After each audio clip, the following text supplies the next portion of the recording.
It was supposed to be a fun weekend camping trip with my friends. We drove a few hours into the wilderness, excited for a break from the routine and the chance to connect with nature. The air was crisp, and the leaves crunched underfoot as we set up camp near a shimmering lake, surrounded by tall, dark trees. As night fell, we gathered around the campfire, roasting marshmallows and sharing ghost stories. Laughter echoed through the woods, but the night felt oddly still, as if the forest itself was holding its breath. When the campfire's warmth began to fade, we crawled into our tents. I lay there, unable to shake a nagging feeling that something wasn't right.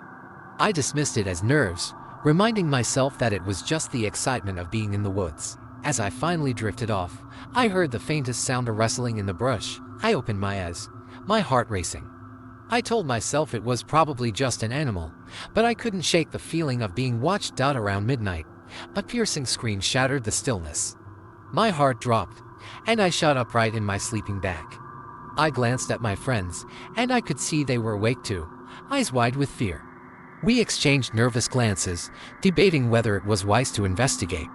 Finally, we decided we had to know what was going on. We grabbed our flashlights and tiptoed out of our tents. The night was cloaked in darkness, only our beams slicing through the inky blackness. The scream echoed again, a guttural sound that sent chills down my spine.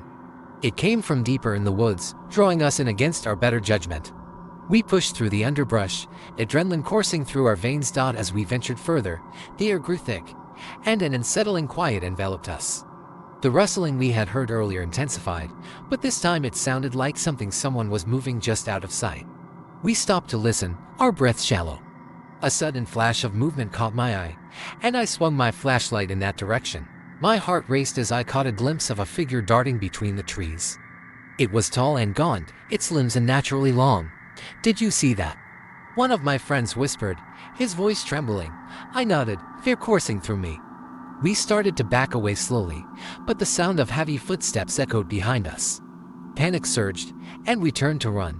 The forest seemed to close in around us as branches clawed at our clothes and skin.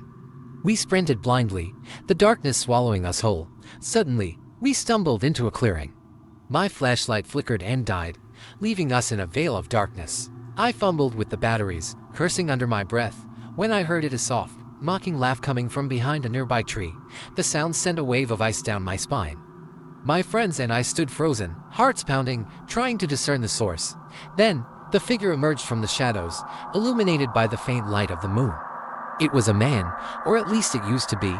His face was distorted, eyes wide and unblinking, a twisted grin stretching across his features. He raised a hand, and we saw the glint of something metallic, a knife. We turned to run again, but as we did, we stumbled over something on the ground. Looking down, I realized it was a makeshift campsite, long abandoned. There were tattered tents, rusted cans, and a charred fire pit. Among the debris, a worn journal caught my eye. I picked it up, and my heart sank as I opened it. The entries told of a group of campers who had come to this very spot years ago. They had heard the screams, seen the figure, and one by one, they disappeared. The final entry sent chills down my spine. If you hear laughter in the woods, do not turn around. Run, it's already too late. At that moment, I realized the truth. The figure wasn't just a man, it was a hunter, but not one seeking prey.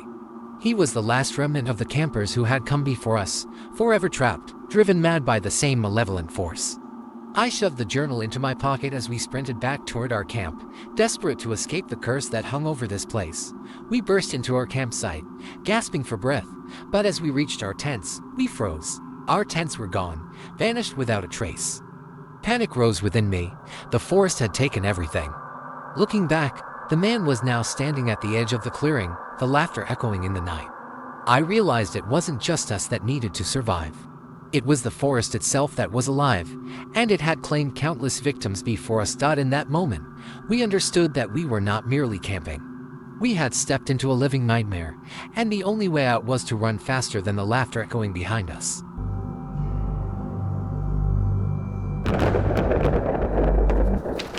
It was supposed to be a perfect weekend getaway.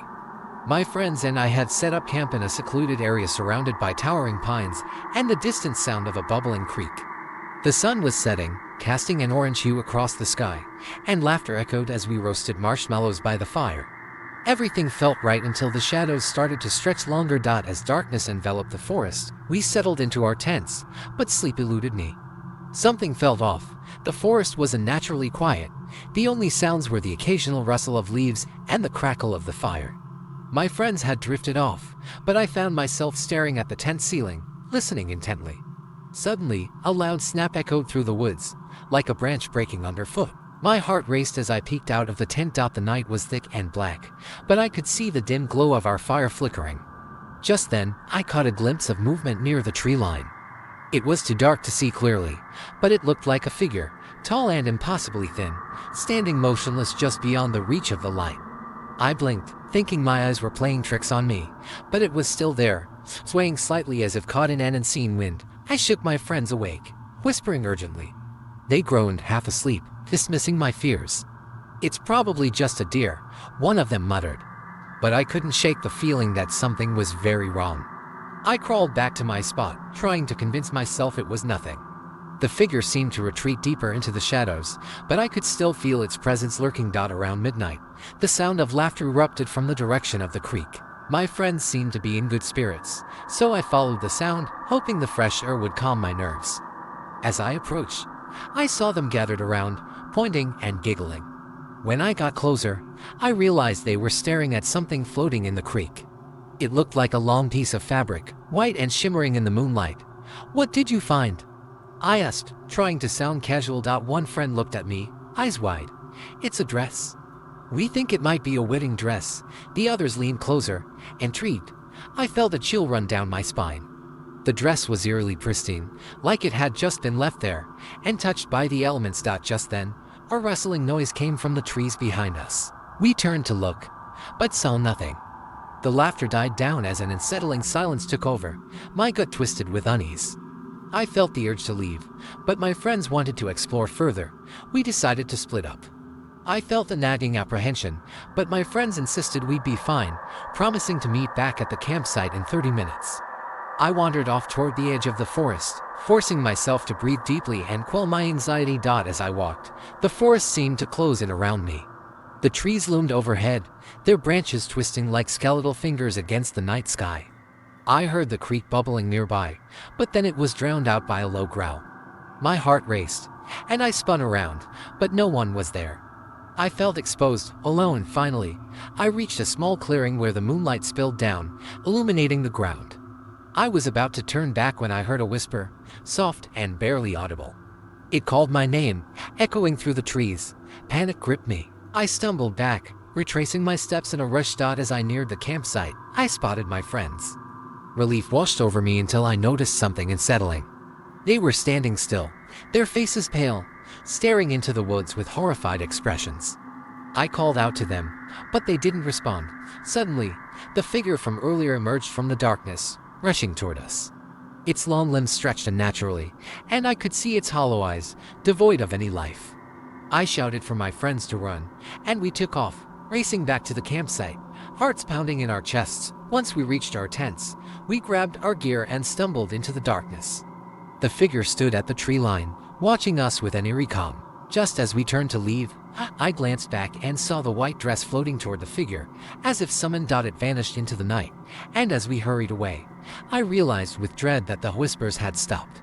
In their place was a deep silence, and the forest felt oddly empty, as if something was waiting for us to return. We never spoke of that night again, but I know what we encountered will haunt us forever.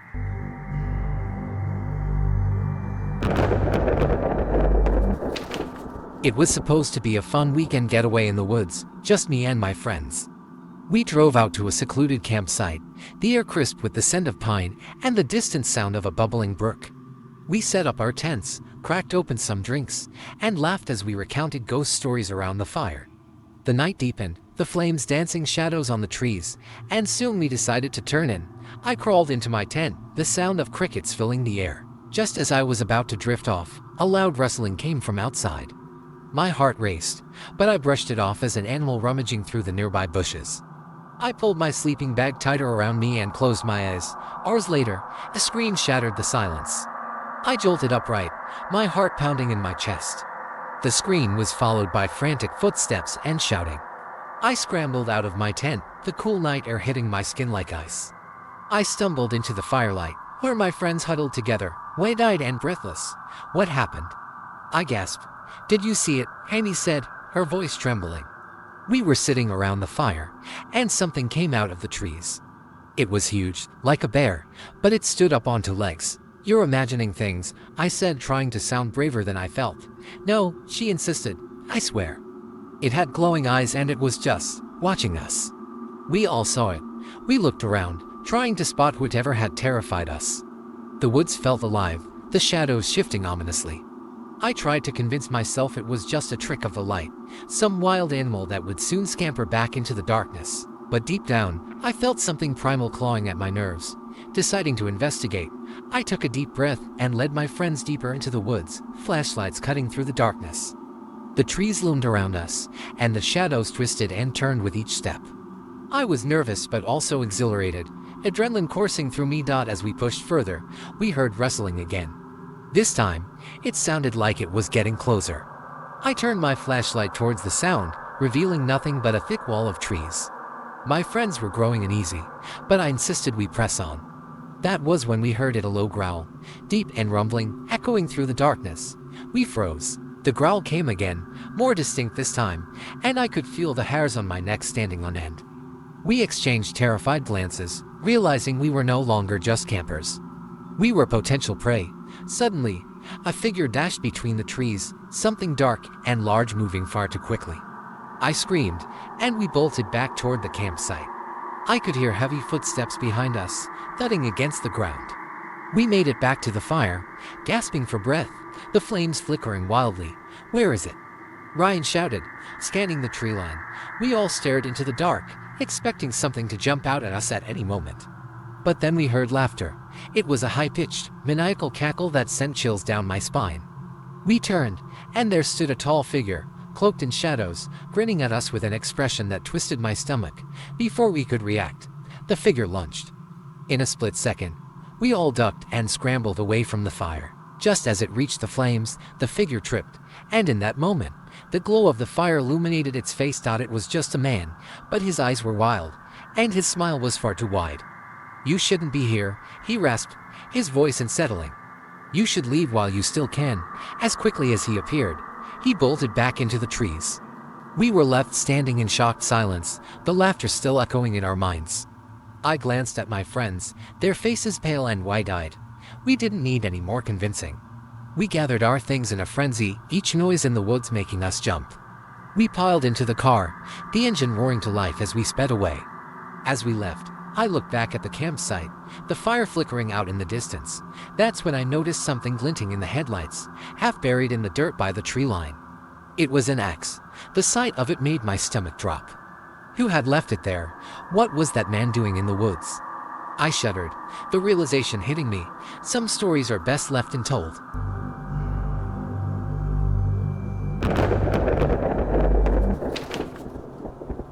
The camping trip was supposed to be a simple getaway with my friends. We packed our gear, drove deep into the woods, and set up camp under the vast sky filled with stars. Laughter and stories surrounded our crackling campfire, and as night fell, I felt a sense of peace wash over me. But that tranquility was short-lived. It started innocently enough. We roasted marshmallows and recounted ghost stories, but as the fire flickered, a cold breeze swept through the campsite, sending a shiver down my spine. I brushed it off, attributing it to the autumn chill. Then I heard it, a distant scream, sharp and piercing, echoing through the trees. My friends exchanged worried glances. Did you hear that? I asked, my heart pounding. Probably just an animal, one of them replied, but his voice trembled. We tried to dismiss it, yet the scream lingered in the back of my mind. As the fire waned, we decided to call it a night. My friend Lisa and I shared a tent, and as we crawled inside, the weight of the darkness outside pressed against us. The rustling of leaves sounded almost too loud, and I could swear I heard footsteps circling our campsite. I wanted to dismiss it, to fall asleep and forget about the scream, but sleep eluded me. Around midnight, I finally drifted off, only to be jolted awake by a soft thud outside the tent. I nudged Lisa, and her eyes shot open, wide with fear. What was that? She whispered. I don't know, I replied, straining to listen. We lay still, heartbeats synchronizing in a frantic rhythm. Another thud followed, and a low growl, and like any animal I had ever heard. It rumbled through the air, vibrating in my chest. My mind raced with possibilities, all of them terrifying. I had always been the brave one, the one who confronted fears head-on. But as I lay in the tent, paralyzed by dread, that confidence began to slip away. I wanted to tell Lisa to stay put, but I felt compelled to peek outside, to face whatever lurked in the darkness. Tentatively, I unzipped the flap and poked my head out. The moon illuminated the clearing, casting eerie shadows that danced around us. I scanned the area, but saw nothing. My friend's tents loomed nearby, silent and still. Just as I was about to retreat back into the safety of our tent, I saw a figure standing just beyond the tree line. It was tall, impossibly tall, with limbs that twisted in unnatural angles. I blinked, convinced my eyes were deceiving me, but the figure remained, staring into our campsite. A chill gripped my heart, and before I could think, I pulled my head back into the tent and zipped it up tight. "Did you see it?" Lisa gasped, reading my expression. I nodded, too frightened to speak. We huddled together, our breaths mingling in the small space. Time dragged on, seconds stretching into eternity. Then, a sudden crash erupted from outside, followed by frantic rustling. The tent shook, and panic surged through me. We weren't alone. Something was out there, and it was getting closer. I grasped my phone, the screen dimly lighting our faces, and I checked the time to 4:47 a.m. We had to get out, should we wake everyone. Lisa whispered, her voice trembling. "No," I said firmly, but deep down, I wasn't sure. I had no idea what we were dealing with. Just then, I heard the unmistakable sound of tearing fabric. The creature was at our tent. It was coming for us. My heart raced as I turned to Lisa. "On the count of 3, we run," I whispered, but I knew I couldn't wait any longer. With a sudden burst of adrenaline, I unzipped the tent and bolted into the night, dragging Lisa with me. We stumbled through the darkness, branches clawing at us as we ran. Then, I heard a low growl behind us, echoing through the trees. We sprinted toward the path we came from, adrenaline propelling us forward. Finally, we burst into the clearing, and there it was, the moonlight illuminating an old, weathered sign that had been hidden by the trees. "Beware of the watchers." I turned to Lisa, my heart racing, only to realize we were no longer alone. The other tents were empty, the campsite eerily silent. My friends were gone, but the sign remained, a chilling reminder of what we had unwittingly stumbled upon. As we stood there, frozen in fear, the growl echoed behind us again, but now it sounded different, closer, as if it was whispering our names. We had survived the night, but something was watching us, waiting for the next opportunity to strike.